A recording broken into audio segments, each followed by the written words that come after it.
सर्वप्रथम सर्वांना श्री स्वामी समर्थ।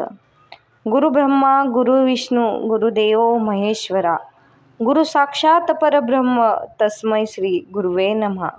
गुरुपौर्णिमा ही आषाढ महिन्यातील पौर्णिमा आहे आणि यावर्षी गुरुपौर्णिमा 10 जुलै रोजी साजरी केली जाईल।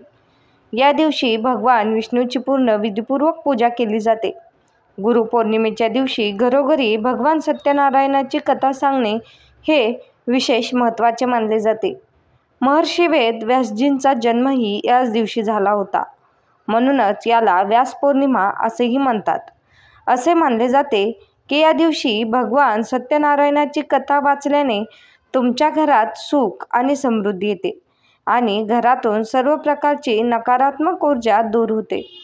गुरुपौर्णिमेची तारीख, तिचे महत्त्व, पूजेचा शुभ मुहूर्त आणि इतर महत्त्वाच्या गोष्टी जाणून घेऊयात। हिंदू पंचांगानुसार यावेळी गुरुपौर्णिमा 10 जुलै रोजी साजरी केली जाईल। आषाढ महिन्याच्या या पौर्णिमेच्या दिवशी पवित्र नदीत स्नान करणे आणि दान करण्याचे महत्त्व शास्त्रांमध्ये सांगितले आहे। या दिवशी भगवान विष्णूसह देवी लक्ष्मीची विशेष पूजा केली जाते। या दिवशी घरोघरी भगवान सत्यनारायणाची कथा सांगण्याचे महत्त्व शास्त्रांमध्ये सांगितले आहे। या दिवशी पवित्र नदीत स्नान केल्याने तुम्हाला सर्व प्रकारच्या पापांपासून मुक्ती मिळते आणि तुम्हाला मोठे पुण्य मिळते।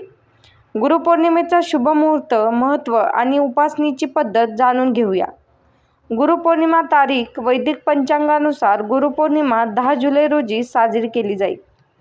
पौर्णिमा तिथी 10 जुलै रोजी पहाटे 1:36 सुरू होईल आणि 11 जुलै रोजी पहाटे 2:06 संपेल। त्यामुळे गुरुपौर्णिमा 10 जुलै रोजी साजरी केली जाईल।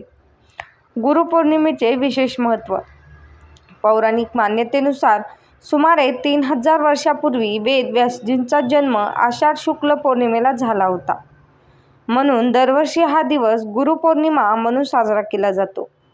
हा दिवस वेद व्यासजींना समर्पित आहे। या दिवशी त्यांनी भागवत पुराणाचे ज्ञान दिले।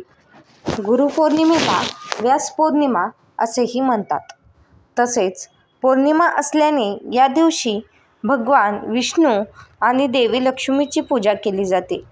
या दिवशी गुरूंचा आदर केला जातो आणि त्यांना गुरुदक्षिणा देखील दिली जाते। या दिवशी गुरु आणि वडीलधाऱ्यांचा आदर केला पाहिजे। जीवनात त्यांच्या मार्गदर्शनाबद्दल कृतज्ञता व्यक्त केली पाहिजे। गुरुपौर्णिमेला उपवास, दान आणि उपासनेचेही महत्त्व आहे। उपवास आणि दान केल्याने ज्ञान मिळते आणि मोक्ष मिळतो। गुरुपौर्णिमेला पूजा कशी कराल?